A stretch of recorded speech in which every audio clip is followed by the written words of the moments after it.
onye chọtara nwanyị chọtara ezi ihe o. Ihe ọma ka ị nwetere n'aka Chukwu. Ihe ọma ka ị nwetere n'aka Chukwu. Ọ ga-ebuli gị elu karịa ọnọdụ nke ị nọbụ na mbụ. Ọganiru ga-abụ nke gị o. Ịmụta ezi ụmụ ga-abụ nke gị o. Ndị bịara ebe a anyị niile ga-ala n'udo. Akụkọ ọjọọ agaghị eru anyị aka o. Ihe ọjọọ agaghị abịakwa anyị nso. Ebe anyị ji Chukwu bido anyị ga-eji ya wee kwụsị o. Ọ bụ mmalite na ọgwụgwụ o. Ndị hitụba ma kelee ya o. Ndị nkume niile kelewe Chineke o. Onye mere anyị mee n'udo o. Ezebe maka mọnelu o.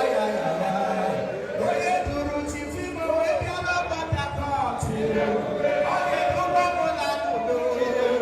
Ihe ọjọọ agaghị ahụ m anya heyi ya. Anyị niile ga-adị ndụ banye n'esie o. Anyị ga-aba n'esie o. Anyị ga-abakwa n'esie na nke ọma o. Ihe ọjọọ niile na-eme na ọ gaghị ahụ mụ na gị anya o. Maka n'iji Chineke bido. Maka n'iji Chineke malite ndụ anyị ya. Francis kelewe Chukwu onye nyere gị beta o. Ihe o nyere gị na beta tin o. Ihe o nyere gị bụ beta pikin o.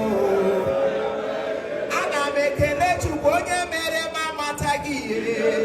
Ihe ọma ga-eso anyị lawa ha. Eze ndị eze ị na-ebube ana m ekele gị.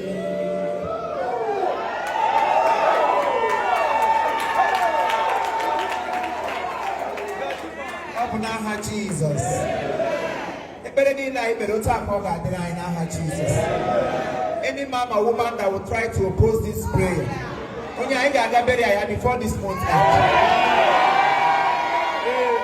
Ọ sị ọ na-eme n'iru anyị ga-anọ n'azụ. Ọ na-eme n'azụ anyị nọrọ n'ihu. Anyị bụ ụmụ eze adịrị efu na mba. Ihe ọjọọ na-akwụ na Naịjirịa ọ kwụrụchagbo so na ntị ka anyị ga na-anụ ya. Ọ gaghị erute anyị nso n'aha Jizọs. Ọgbakọ ihe ọma ka anyị bịara taa. We came for positive things.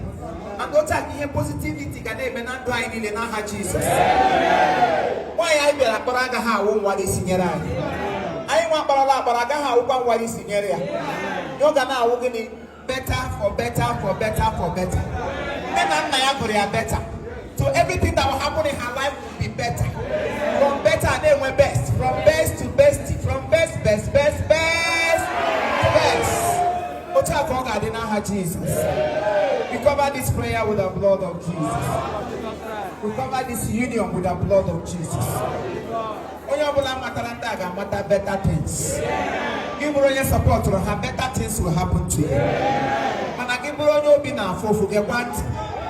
If it's there in any way your heart is not clear about them, maka na ịzọ mata ụkwụ na họl ọkụ ga-eregbu gị. Gị bụrụ nwa agbọghọbịa ị gaghị alụ dị n'ụwa ga. Enwe ya na-akwụsị ụdị azị dị ga-agbagide gị monopọs atagbu onye ọnwụ. Gị bụrụ nwa okorobịa arashi n'ọgọ nke abụ. Ọ ga na-enwe ngwọta mana gị bụrụ onye ihe ọma na-adị mma ngọzi Chukwu ga-eso anyị aga n'aha Jizọs.